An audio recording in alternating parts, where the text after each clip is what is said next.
जय श्री कृष्णा दोस्तों, मैं सुखचैन स्वागत करती हूँ आप सभी का आपके अपने चैनल स्टोरी स्ट्रीट में। आज हमारा गीता अध्ययन का 6वां दिन है, तो हम अपना पाठ शुरू करते हैं। जैसे कि मशीन का कोई एक अंग संपूर्ण मशीन का सहयोग करता है, इसी प्रकार शरीर का कोई एक अंग पूरे शरीर के साथ सहयोग करता है। हाथ, पांव, आंखें आदि शरीर के अंग हैं, लेकिन ये वास्तविक भोक्ता नहीं है। भोक्ता तो उदर है, यानी पेट है। पांव चलते हैं, हाथ भोजन देते हैं, दांत चबाते हैं और शरीर के सारे अंग उदर को तुष्ट करने में लगे रहते हैं, क्योंकि उदर ही प्रधान कारक है जो शरीर रूपी संगठन का पोषण करता है।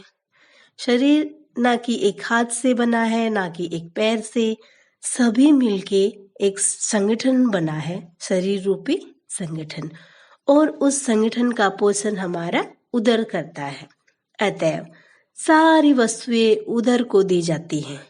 यहाँ पर भगवान अर्जुन को ये एक शरीर की रचना, एक प्रकृति की जो रचना की है, उन दोनों को आपस में मिला करके अर्जुन को उदाहरणार्थ समझा रहे हैं भगवान श्री कृष्ण। जड़ को सींचकर वृक्ष का पोषण किया जाता है और उदर का भरण करके शरीर का पोषण किया जाता है। जिस प्रकार किसी पेड़ को पोषण करने के लिए जड़ में पानी डाला जाता है, उसी प्रकार से शरीर के पोषण के लिए उदर में खाना डाला जाता है, क्योंकि यदि शरीर को स्वस्थ रखना है तो शरीर के सारे अंगों को उदर पूर्ति में सहयोग देना होगा। इसी प्रकार परमेश्वर ही भोक्ता और सृष्टा है। परमेश्वर यानी भगवान ही उसको रचना करने वाले और उसको समाप्त करने वाले दोनों परमेश्वर ही हैं, और उनके अधीन हम उन्हें प्रश्न करने के निमित्त सहयोग करने के लिए हैं। इस सहयोग से हमें लाभ पहुंचता है, ठीक वैसे ही जैसे उदर द्वारा गृहीत भोजन से शरीर के सारे अंगों को लाभ पहुंचता है। यदि हाथ की उंगलियां यह सोचे कि वे उदर को भोजन न देकर स्वयं ग्रहण कर लें, तो उन्हें निराशा हाथ लगेगी, उन्हें निराश ही होना पड़ेगा। सृजन तथा भोग के केंद्र बिंदु परमेश्वर हैं, उस सारे जीव उनके सहयोगी हैं। यहाँ पर श्री कृष्ण भगवान ने इतने अच्छे से उदाहरण दे करके अर्जुन को समझाया है, जैसे ये शरीर है हमारा एक, और जैसे एक प्रकृति की रचना की है, तो दोनों को सिमिलर बता करके कृष्ण द्वारा अर्जुन को समझाया गया है।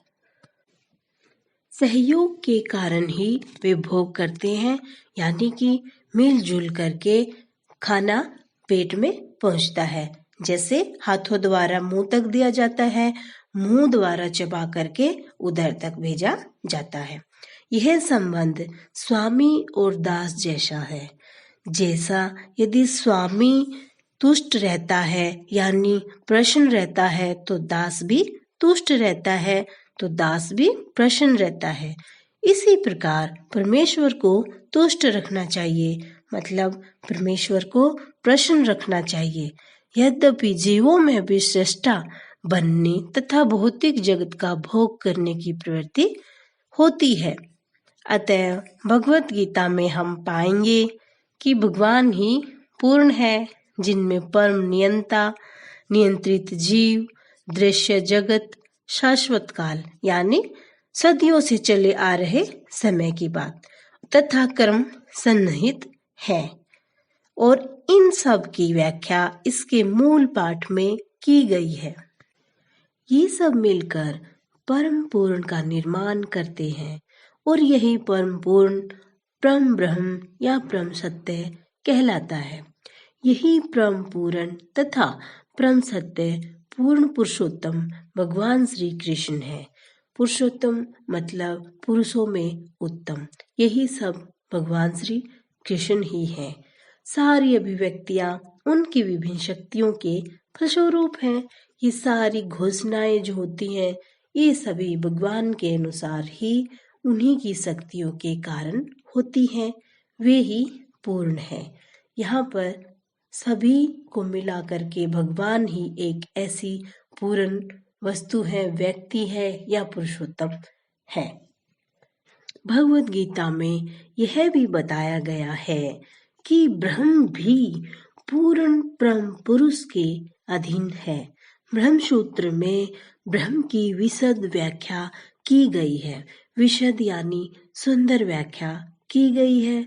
सूर्य की किरणों के रूप में की गई है। जैसे सूर्य की किरणें समस्त सृष्टि को पोषण देती हैं, उसी की तुलना यहाँ पर की गई है। निर्विशेष ब्रह्म यानी जिसमें कोई अंतर ना हो, भगवान का प्रभाव में किरण समूह है। प्रभाव में मतलब जो सुबह सुबह सूर्य की किरणों का जो समूह आता है, उससे यहाँ पर तुलना की गई है। निर्विशेष ब्रह्म पूर्ण ब्रह्म की अपूर्ण अनुभूति है और इसी प्रकार परमात्मा की धारणा भी है। 15वें अध्याय में यह देखा जाएगा कि भगवान पुरुषोत्तम निर्विशेष ब्रह्म तथा परमात्मा की आंशिक अनुभूति से बढ़कर है। भगवान को सच्चिदानंद विग्रह कहा जाता है। ब्रह्म संहिता का शुभारंभ इस प्रकार से होता है। गोविंद या कृष्ण सभी कारणों के कारण है। वे ही आदि कारण है और सत, चित तथा आनंद के रूप है। निर्विशेष ब्रह्म उनके सत्य स्वरूप की अनुभूति है। परमात्मा सत्य चित्त की अनुभूति है। भगवान को सच्चिदानंद विग्रह कहा जाता है। विग्रह मतलब भाग। भगवान को सत्य, चित्त और आनंद का ही भाग कहा जाता है। ब्रह्म संहिता का शुभारंभ इस प्रकार से होता है। गोविंद या कृष्ण सभी कारणों के कारण है। वे ही आदि कारण है और सत, चित तथा आनंद के रूप है। निर्विशेष ब्रह्म उनके सत स्वरूप की अनुभूति है। परमात्मा सत, चित की अनुभूति है। परंतु भगवान कृष्ण समस्त दिव्य स्वरूपों की अनुभूति है। सत्य, चित्त, आनंद के पूर्ण विग्रह है। राधे राधे।